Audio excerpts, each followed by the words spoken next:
Buen día, alumnos, es un placer saludarles a través de este espacio virtual. Mi nombre es María Mejía y el día de hoy vamos a hablar de la ingeniería del proyecto.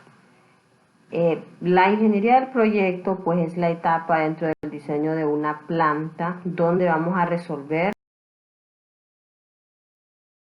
todo lo concerniente a la instalación y puesta en marcha de la planta o al funcionamiento de la planta. Desde la descripción del proceso como tal, la adquisición de maquinaria y equipo y también la distribución de la planta. Es decir, que en esta etapa es donde vamos a poner en práctica todos los conocimientos de ingeniería que tengamos para poder determinar cómo se va a llevar a cabo el proceso, cómo va a operar la planta, qué maquinaria necesitamos para poder llevar a cabo el proceso, cómo vamos a distribuir esa maquinaria, cuál va a ser la dirección del flujo del proceso para finalmente poder tener el producto terminado, que es la finalidad pues de nuestra planta agroindustrial o de cualquier bien o servicio en un proyecto en general. Para comenzar lo que es la ingeniería del proyecto, vamos a repasar un poquito qué es el proceso. El proceso es el procedimiento técnico que se utiliza en el proyecto para obtener los bienes o servicios a partir de los insumos. Es decir, el proceso es como quien dice donde ocurre la magia, ¿verdad? Donde la materia prima se convierte en producto terminado, donde ocurren todas las transformaciones para que los insumos puedan convertirse en el producto terminado. El proceso lo vemos como, lo vemos en tres fases o en tres estados: un estado inicial, un proceso transformador y un producto final.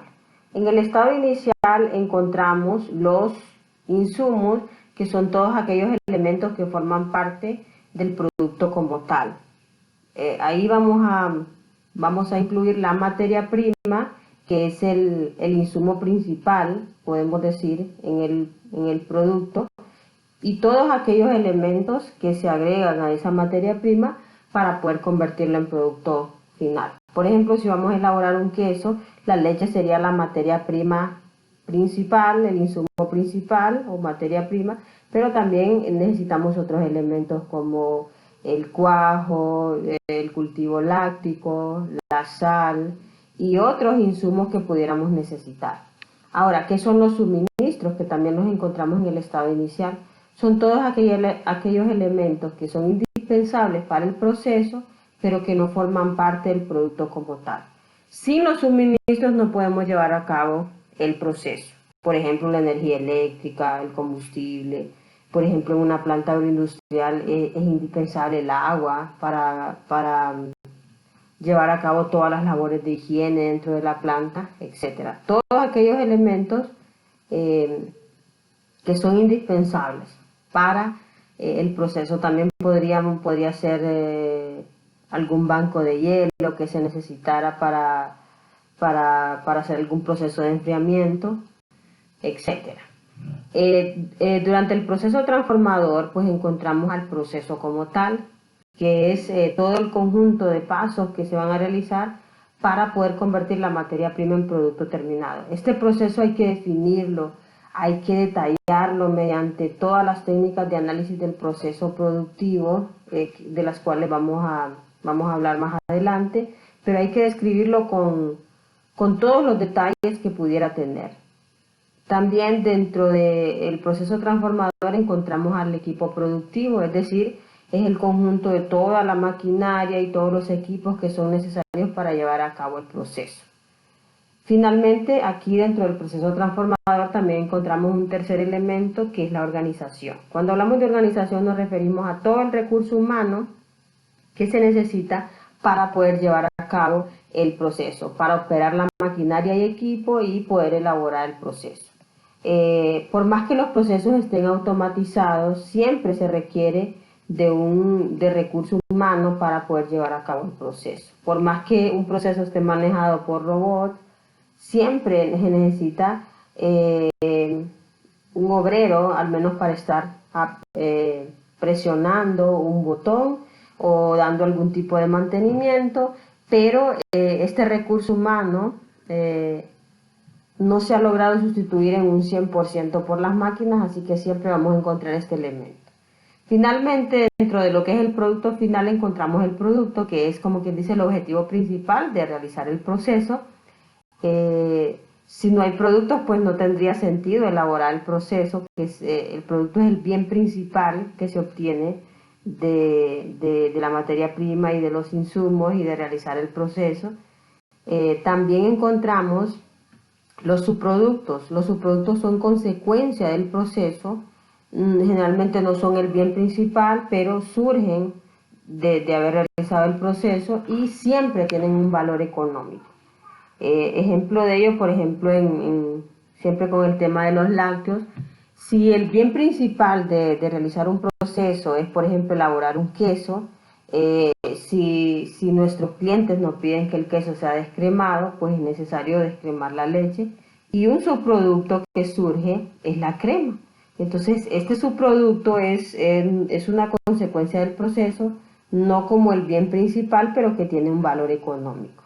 Finalmente tenemos los residuos o desechos, que es lo que pues también son consecuencias del proceso, es lo que resulta de haber realizado el proceso, es por ejemplo siempre, de nuevo con el ejemplo de los lácteos, es por ejemplo el suero y otros desechos que pudieran surgir.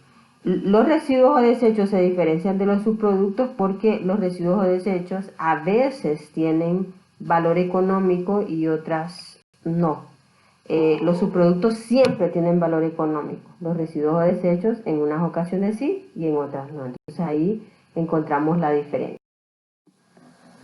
Bien, para analizar este proceso es necesario, o para analizar los procesos, es necesario las técnicas de análisis del proceso productivo. Existen una serie de técnicas de análisis del proceso productivo, vamos a repasar algunas. El diagrama de bloques, el diagrama de flujo de proceso, el cursograma analítico, el diagrama de recorridos, el iconograma y hay otros. Por ejemplo, el análisis del hombre, diagrama del proceso, etc. E incluso pueden, de un texto a otro, pueden cambiar los nombres, pero algunas pues tienen similitudes o son las mismas, solo que en algunos textos pues cambian de nombre. Vamos a repasar algunas porque es necesario para poder diseñar el proceso o para poder definir el proceso, es necesario hacerlo mediante las técnicas de análisis del productivo. Primero tenemos el diagrama de bloques. El diagrama de bloques es el diagrama más sencillo que podemos encontrar para describir un proceso. Este consta de rectángulos que son las operaciones que se van realizando en la materia prima. Estos rectángulos se unen mediante flechas al anterior y al posterior. Las flechas indican la dirección del flujo y se pueden agregar algunos detalles como temperaturas, tiempos y otros detalles que se consideran necesarios. Es el diagrama más sencillo porque no me especifica, ¿verdad?, detalles como de demoras, de inspecciones, que sí lo ofrecen otros diagramas. El diagrama de flujo me ofrece más detalles que el diagrama de bloques. Ya el proceso lo voy a describir con mucho más detalles como transportes, inspecciones, etc. Está basado en una simbología internacionalmente aceptada, que es la que podemos ver en esta lámina, donde pues el círculo significa operación, la flecha significa transporte, el rectángulo significa inspección, el símbolo que es como una especie de D significa demora y finalmente el triángulo invertido almacenamiento.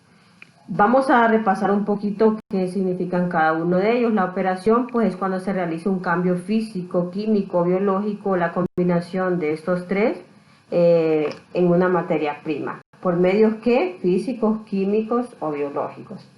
El transporte es la acción de movilizar un elemento de un lugar a otro. Generalmente se consideran transportes cuando el movimiento es mayor que 1 metro.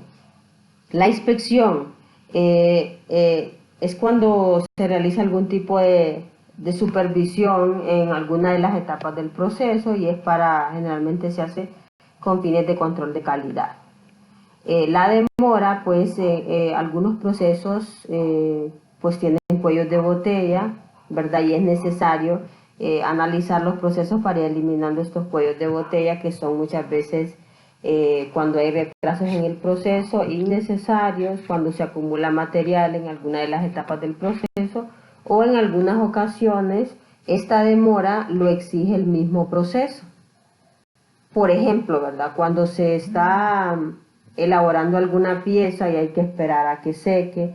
En el tema de los lácteos, por ejemplo, en el del queso, cuando se realiza la coagulación es un proceso que toma un tiempo y eso, aunque queramos, pues no podemos eliminar ese tiempo dentro de lo que es el proceso.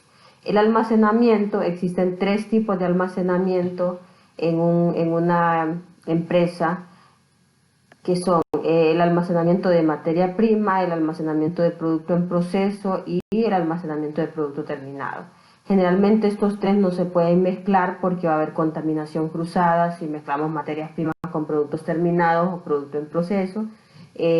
Cada uno de los productos que se elaboran, depende del tipo de producto, va a exigir las condiciones de almacenamiento. Por ejemplo, en carnes, en lácteos, pues los almacenamientos tienen condiciones específicas de temperatura.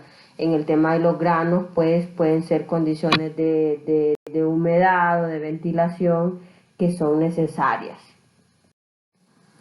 Aquí tenemos un ejemplo bastante sencillo. Existen algunas reglas mínimas para poder realizar el diagrama de flujo del proceso, como ser empezar en la parte superior derecha de la hoja, introducir los ramales secundarios de izquierda a derecha. Es importante numerar cada una de las actividades en un orden ascendente.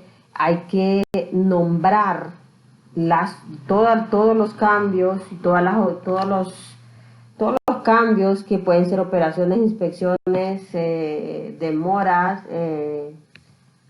transporte o almacenamiento. Hay que nombrarlos y hay que establecer los tiempos para poder realizar mejoras en un futuro al proceso o para medir cuáles tiempos son innecesarios.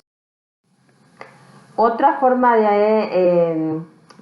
técnica de análisis del proceso, otra forma de escribir un proceso es el cursograma analítico. Este generalmente se usa cuando queremos mejorar un proceso ya existente en una planta que ya está en operación. El cursograma analítico nos sirve para llevar un registro, ¿verdad?, de todas las mejoras que se han hecho en el proceso. Ya contiene detalles como para llevar un archivo donde se lleva una numeración, una ficha, cuál es la actividad, quién lo propone, quién lo aprueba, cuál es la fecha, cuál es el método actual y cuál es el propuesto, y se usa siempre la simbología del diagrama de flujo del proceso. Se describe la actividad, qué cantidad, cuánto tiempo, cuánta distancia, etcétera. Ahí se va marcando cada una de las actividades y luego se describe. Todas las actividades me van a tomar un tiempo, aunque no todas las actividades generalmente van a tener que ver con una distancia, porque eso solo es cuando está asociado a un movimiento. Finalmente se le agregan observaciones, que es cualquier detalle que se considere necesario agregar al método. Bien, dentro de lo que es la ingeniería del proyecto también es importante, además de definir todo lo referente al proceso, pues también es importante definir la maquinaria que se va a utilizar. Una vez que ya tenemos descrito el proceso, pues ya sabemos qué maquinaria se requiere. Si nosotros queremos hacerlo al revés, definir primero la maquinaria y luego el proceso, pues nos vamos a encontrar con inconvenientes. Eso no es apropiado. Se debe definir el proceso. En el proceso a través de las operaciones, pues yo voy a definir la maquinaria. Por ejemplo, si hay una operación que es secado, yo ya sé que necesito una secadora para realizar esa operación. Entonces no puedo definir maquinaria antes de definir el proceso. Entonces con el proceso yo ya sé qué maquinaria necesito. Como ya he definido el tamaño de la planta, también ya sé qué dimensiones, qué capacidad va a tener la materia prima, va a tener la maquinaria. Pero antes de adquirir la maquinaria y equipo es necesario revisar una serie de factores que son relevantes a la hora de adquirir la maquinaria y equipo. Un factor es el proveedor, que es útil para la presentación formal de cotizaciones, el precio, que este nos va a servir para hacer todo el cálculo de la inversión inicial, las dimensiones, que pues nos interesa para calcular el espacio físico que va a necesitar la máquina dentro de las instalaciones físicas de la planta, la capacidad que está relacionado con el tamaño de la planta y el volumen de producción. La flexibilidad, que es la capacidad que tiene la maquinaria para adaptarse a cambios en el proceso, tanto en volumen como a un cambio en la tecnología, por ejemplo. La mano de obra necesaria, qué nivel de capacitación va a necesitar el operario que yo voy a asignar a esa máquina. El costo de mantenimiento, todos los equipos, sea que los compremos de segunda mano o nuevos, necesitan un tipo de mantenimiento. Este puede ser cambios de aceite, soldadura, engrases, etc. Entonces nosotros debemos de saber cuántos mantenimientos se le dan al año, o según pues el tiempo que hemos operado la máquina, etcétera, y a cuánto asciende el costo. Esto nos va a servir para calcular el costo de operación de la empresa, de la planta, y es un dato importante. A veces dentro de la evaluación de si compro una maquinaria u otra, es importante revisar el costo de mantenimiento, porque esto puede hacer que a la larga pues me genere demasiados costos. El consumo de energía eléctrica, de energía eléctrica u otro tipo de energía como combustible, porque las máquinas operan y consumen pues energía. Entonces muchas veces si el consumo de una máquina es mayor, pues al final me va a generar mayores costos que otra que tal vez tiene un poquito más elevado el precio, pero el consumo de energía es menor. La infraestructura necesaria. Algunos equipos requieren de alguna infraestructura especial, como ser un panel especial, un panel eléctrico, alguna base, por ejemplo corriente trifásica, y todo esto es necesario investigarlo para poder prevenir los costos de esa infraestructura.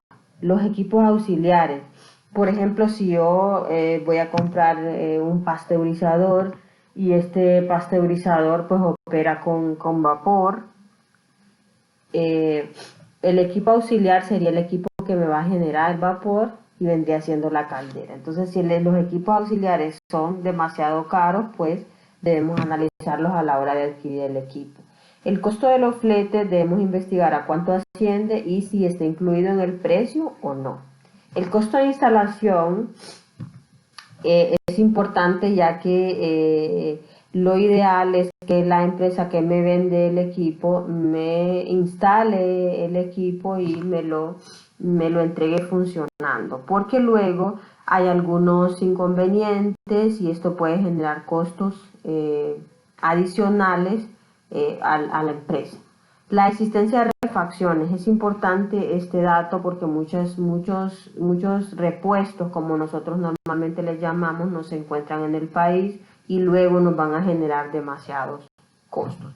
Entonces, cuando se compra maquinaria y equipo, se debe pensar en todos estos factores, porque no es como comprar ropa, no es como comprar electrodomésticos, que muchas veces uno se basa en la compra de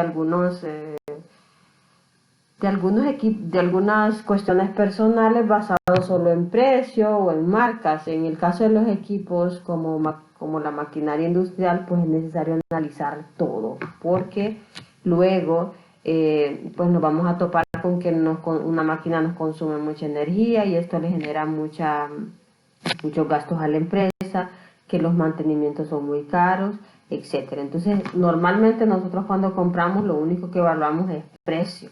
En la compra de maquinaria industrial no, debemos evaluar mucho más que el precio. Espero que el video sea de mucha utilidad y gracias por su atención. Nos vemos hasta la próxima.